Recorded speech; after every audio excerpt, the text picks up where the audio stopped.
আমরা একজন electronics media সোসাইটির সদস্য এবং বৈদ্যুতিন সংবাদ মাধ্যমের একজন সাংবাদিককে আমরা করোনায় হারিয়েছি। খুব কঠিন পরিস্থিতির মধ্যে দিয়ে আমরা যাচ্ছি। বহু ইলেকট্রনিক্স মিডিয়া ভাই বোনেরা করোনায় আক্রান্ত হয়েছে, সবাই সুস্থ হয়ে উঠেছে। আমরা জানি যারা সামনের সারিতে দাঁড়িয়ে কাজ করেন তাদের মধ্যে হলো ইলেকট্রনিক্স মিডিয়া। আমরা কোভিড-1 কোভিড-2তে দেখেছি। একটা সময় কোভিড-1-এর সময় প্রিন্ট মিডিয়া বেশ কিছু সময় বন্ধ ছিল। তখন যখন লকডাউন চলছিল তখন গোটা রাজ্যের মানুষ, গোটা দেশের মানুষ ইলেকট্রনিক্স মিডিয়ার উপর নির্ভরশীল হয়েছিল। হাসপাতালে গিয়ে বিভিন্ন ঝুঁকি নিয়ে করোনার বিভিন্ন সচেতনতা গড়ে তোলা এবং মানুষকে তথ্য সরবরাহ করা, সবই আমাদের যারা আজকে এসছেন সবাই খুব ঝুঁকি নিয়ে, জীবনের ঝুঁকি নিয়ে করেছেন।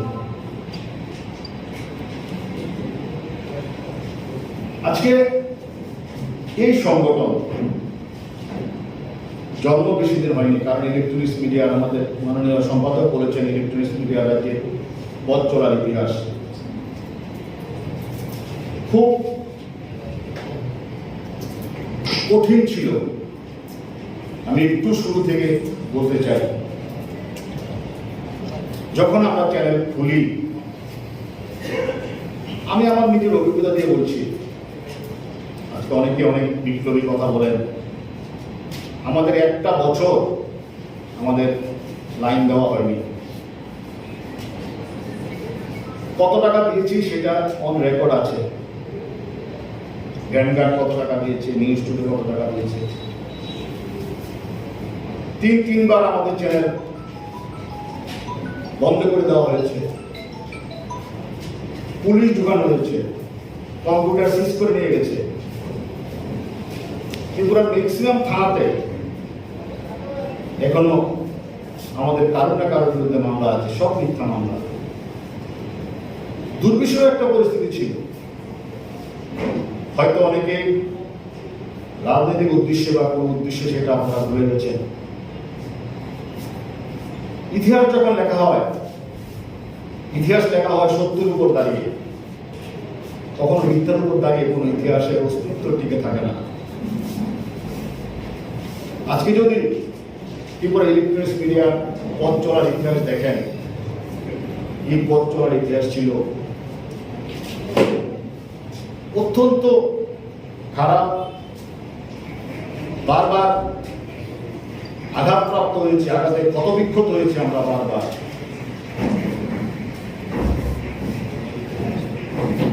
আমরা দেখতে পাই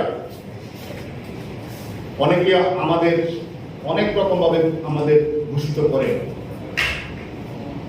বিভিন্ন গ্রুপ আছে আমাদের, কোনো সিনিয়র জুনিয়রকে মর্যাদা দেওয়া হয় না, মাফিয়ার মতন ভাষা ইউজ করা হচ্ছে। আপনারা জানেন যখন সরকার পরিবর্তন হয়, আজকে যারা মঞ্চে আছেন বা সামনে যারা আছেন, আমরা সবাই মিলে প্রথম যে আমরা সম্মান, আত্মসম্মান ইলেকট্রনিক্স চ্যানেলের, সেটা হলো ইলেকট্রনিক চ্যানেলকে স্বীকৃতি দেওয়া। আমরা সেই স্বীকৃতি আদায় করতে পেরেছি প্রথমবার রাজ্যের ইতিহাসে। কি স্বীকৃতি, কিভাবে স্বীকৃতি দেওয়া হয়? আমরা যখন এক্রিয়েশন কার্ডের জন্য আমরা এর আগে যখন আমরা দেখেছি এক্রিয়েশন রুলসে কোনোভাবে ইলেকট্রনিক চ্যানেলের নাম ছিল না, ওয়েবসাইটের নাম ছিল, অথচ ইলেকট্রনিক চ্যানেলের নাম নেই। সেই আইনকে পরিবর্তন করে নতুন আইন আনা হলো।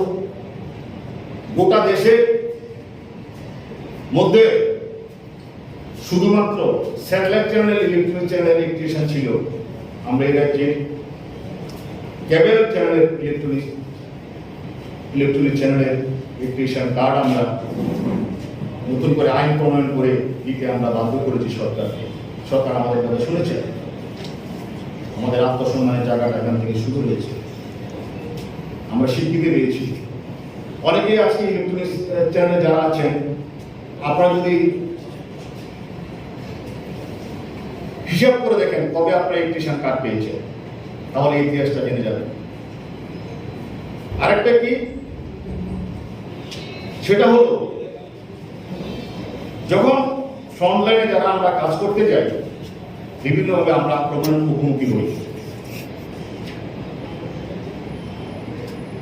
এটা দূর করার জন্য আমরা রাজ্য সরকারকে বলেছিলাম, এদের মাননীয় মুখ্যমন্ত্রীকে বলেছিলাম, আমাদের একটা সরকার স্বীকৃত প্রেস জ্যাকেট দেওয়ার জন্য, যেটা সরকার দেবেন, সরকার ডিস্ট্রিবিউট করবেন, সরকারের কাছে নাম থাকবে তারা প্রেস জ্যাকেট ইউজ করছেন। সরকার শুনেছেন, প্রেস জ্যাকেট দিয়েছেন। একটা সময় ছিল শুধুমাত্র আগরতলায়, রাজধানীতে যারা কাজ করতেন তাদের একটা আলাদা একটা প্রায়োরিটি থাকতে। আমরা যারা এখানে আছি, আমরা সবাই আলোচনা করে আমরা বললাম না, সারা রাজ্যের সাংবাদিকদের একই সম্মান থাকবে, একই আত্মসম্মান থাকবে। আজকে বিলোনিয়ার যে সাংবাদিক যে জ্যাকেট পরে কাজ করে, সাতপুরের যে সাংবাদিক যে জ্যাকেট পরে কাজ করে, ধর্মনগরের যে সাংবাদিক যে জ্যাকেট পরে কাজ করে, আগরতলার সেই সাংবাদিক একই জ্যাকেট পরে কাজ করে। এই আত্মসম্মানের জায়গাগুলো আমরা আদায় করতে পেরেছি, সরকার আমাদের দিয়েছে। আমি এই জন্য কৃতজ্ঞতা জ্ঞাপন করছি। এবং আজকে বহুদিন ধরে আমার ব্যক্তিগত যে অভিজ্ঞতা, আমার চ্যানেলের এনলিস্টমেন্ট প্রায় 2-3 বছর আটকে রাখা হয়েছিল। আমি হাইকোর্টের দ্বারস্থ হই, একাধিকবার উকিল নোটিশ পাঠাই, বাধ্য হয়ে সরকার আমাদের দিয়েছে।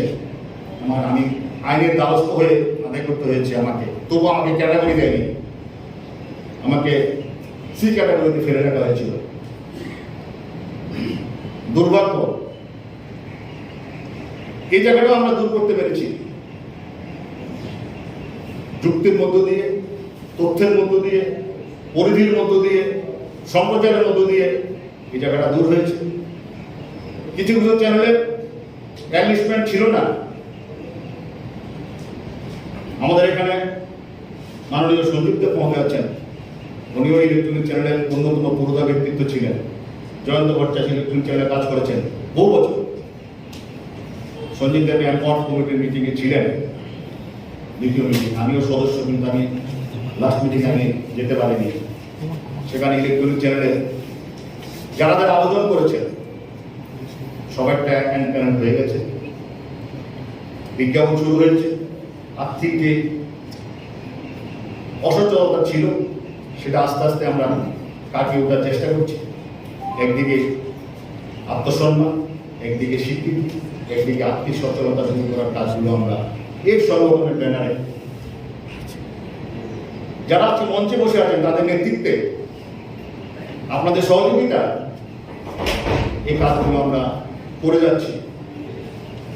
আমরা দাবি করি না আমরা সর্ববৃহৎ সাংবাদিক ঐক্যমঞ্চ, আমরা কখনো বলি না মুখ্যমন্ত্রীর বক্তব্যকে টুইস্ট করে ক্ষমা চাইতে হবে, আবার একটা পদ দিলে আমরা সেখানে চলে যাব, সেই বিপ্লবী আমরা শেষ করব, বিপ্লবী আমরা করব না। সেই ধরনের ধারাবাহিক আন্দোলনের মধ্যে আমরা নেই। আমরা সাংবাদিকদের পাশে জন্মলগ্ন থেকে ছিলাম, অতীতেও ছিলাম। সংগঠন যখন আমরা জন্ম গ্রহণ করে সেই থেকে আমরা সাংবাদিকদের পাশে ছিলাম। এমন কথা আপনারা যারা এখানে আছেন বলতে পারবেন না কোথাও আপনারা আক্রান্ত হয়েছেন, আমরা যাইনি।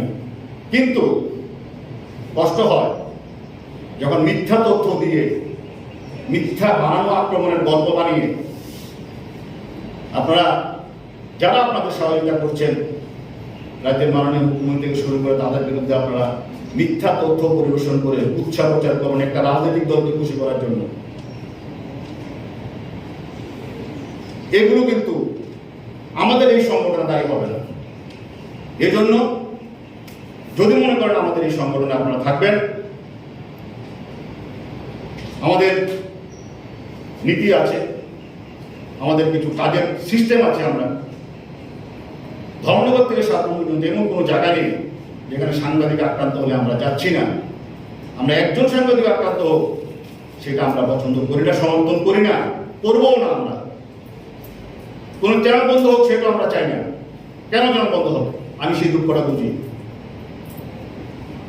টাকা দিয়ে রেখেছি, বহু টাকা দিয়ে রেখেছি, তবু চ্যানেল আমাদের দেওয়া হতো না। দেখা করতে গেলে দাঁড় করিয়ে রাখা হতো, ওনারা চেয়ারে বসে থাকতো, আমাদের বসার চেয়ারটা পর্যন্ত দিত না। বহু কষ্ট, বহু অপমান আমরা সহ্য করেছি। কিন্তু আমরা চাই সবাই যার যার সম্মান নিয়ে, সাংবাদিকের যার যার মর্যাদা নিয়ে, কারণ আপনার ব্যবহারই আপনার পরিচয়। আপনি সাংবাদিকতা করেন না অন্য কাজ করেন, এটা আপনার ব্যবহার দিয়ে আমরা বুঝি, আমরা বুঝতে পারি। আমি না, সবাই বুঝতে পারে।